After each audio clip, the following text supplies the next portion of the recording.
को जय श्री राम, जय जय ददौ की। प्रिय मित्रों, आज हम बात करेंगे कि जिनकी भी date of birth, time of birth, place of birth नहीं होते, अगर आपकी कुंडली नहीं है तो कोई दिक्कत नहीं, आप भी अपने हाथ से जान सकते हैं कि कब आपकी सरकारी नौकरी लगेगी। बहुत ही अच्छे सूत्र हमारे ऋषि मुनियों ने हमें प्रदान किए हैं हस्तरेखा के जरिए। आइए आज हम इसी पर बात करते हैं। प्रिय मित्रों, आज हम देखेंगे कि सरकारी नौकरी लगती कैसी है। सर्वप्रथम हमारे हाथ पे आपको अपनी हाथ की दाएं हाथ की रेखा को देखना है, दाएं साइड की हाथ की रेखा को देखिए, और यहाँ पर ये हमारी हृदय रेखा है।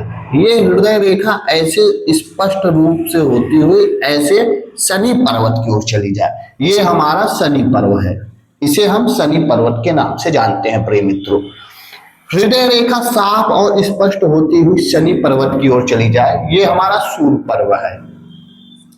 यहां से एक रेखा निकले ऐसे करते हुए यहां पर त्रिभुज की आकृति बना दे। प्रिय मित्रों, फिर से ध्यान से देखिएगा, आपकी हृदय रेखा यहां पर निकले और शनि पर्वत की ओर चली जाए, सूर्य पर्वत से एक रेखा निकले और त्रिभुज के नीचे आकर आकृति बना दे, तो ऐसे लोग प्रिय मित्रों अपने जीवन पर फर्स्ट अटेम्प्ट अथवा सेकंड अटेम्प्ट पर अच्छे पद पर नौकरी पा जाते हैं। इनकी सरकारी नौकरी लगने की संभावना बहुत अच्छी बन जाती है। अब हम दूसरी स्थिति पर बात करते हैं कि दूसरी स्थिति पर सरकारी नौकरी कैसे लगती है। प्रिय मित्रों, भाग्य रेखा मणिमंड से निकले, इसे हम मणिमंड कहते हैं। यहीं से भाग्य रेखा निकलकर स्पष्ट रूप से होती हुई गुरु पर्वत की ओर चली जाए, इसे हम गुरु पर्वत कहते हैं। कटी पिटी ना हो, कटी पिटी ऐसी नहीं होनी चाहिए, बिल्कुल स्पष्ट और क्लियर दिखनी चाहिए। तो ऐसे लोग भी प्रिय मित्रों अपने जीवन पर सरकारी नौकरी फर्स्ट अथवा सेकंड अटेम्प्ट पर पा जाते हैं। विशेष करके प्रिय मित्रों इनकी नौकरी में इनका भाग्य बहुत साथ देगा। भाग्य रेखा जितनी अच्छी स्पष्ट क्लियर होगी, यह आप जान जाइए कि आपको कम मेहनत करना पड़ेगा सरकारी नौकरी प्राप्त करने पर।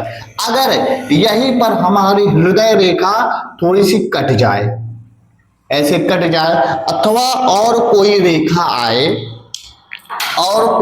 आए मान ली, और ये हमारे सूर्य पर्वत को ऐसे एक रेखा का ऐसे क्रॉस का निशान बना दे, काट दे, अब यहां पर आपकी सरकारी नौकरी लगने में बड़ी दिक्कत हो जाएगी। प्रिय मित्रों, ये जो रेखा सूर्य पर्वत से ये रेखा निकली है, इसको एक रेखा काट कर क्रॉस का निशान कर दी है, तो अब आपकी सरकारी नौकरी में बहुत दिक्कत होने लगेगी। प्रिय मित्रों, बार बार अड़चने आने लगेगी। तो ऐसे में सर्वप्रथम आपको उपाय क्या करना चाहिए? श्री आदित्य हृदय स्तोत्र का पाठ, और प्रतिदिन सुबह उठिए अपने से बड़ों जनों का, अर्थात जो आपके पिता हैं, बाबा हैं, चाचा है, ताऊ है, इन सभी का जो पिता तुल्य है उनका प्रतिदिन सुबह का चरण स्पर्श करिए, आदित्य हृदय स्तोत्र का पाठ करिए, तो इससे आपकी सरकारी नौकरी की ओर बनने लगे। दूसरी स्थिति पर समझते हैं, अगर हमारी भाग्य रेखा यहीं पर हो और भाग्य रेखा बिड़र स्थिति से जाए, ये हमारी भाग्य रेखा है, भाग्य रेखा ऐसे जा रही है, ये ऐसे थोड़ी टेढ़ी मेढ़ी हो गई, फिर सही जा रही, फिर ऐसे टेढ़ी मेढ़ी ऐसे हो गई, यहाँ पर ऐसे कट का निशान हो जाए, यहाँ पर भी कट का निशान। अब इनके भाग पर हमेशा अवरोध होगा, पेपर बहुत अच्छा जाएगा, फिजिकल अच्छा जाएगा, इंटरव्यू पे छट जाएंगे।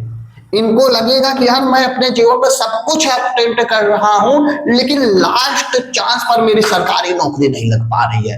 ऐसा इनके साथ होगा क्योंकि भाग्य रेखा टेढ़ी निवा होकर कट गई है, तो ऐसे लोगों का भाग्य लास्ट समय पर ध्यान नहीं देता। प्रिय मित्रों, आप देखिए, अगर आपके हाथ पर ऐसी रेखा बनी हुई है तो निश्चित रूप से आपके साथ भी इसी प्रकार की घटना होगी। इसके लिए परेशान नहीं होना है, उपाय करना है। उपाय क्या करना है? यहां पर अगर ऐसी स्थिति बने तो आप गौ माता की सेवा करिए, गौ माता की खूब सेवा करिए, निश्चित रूप से आपका भाग्य साथ देने लगे।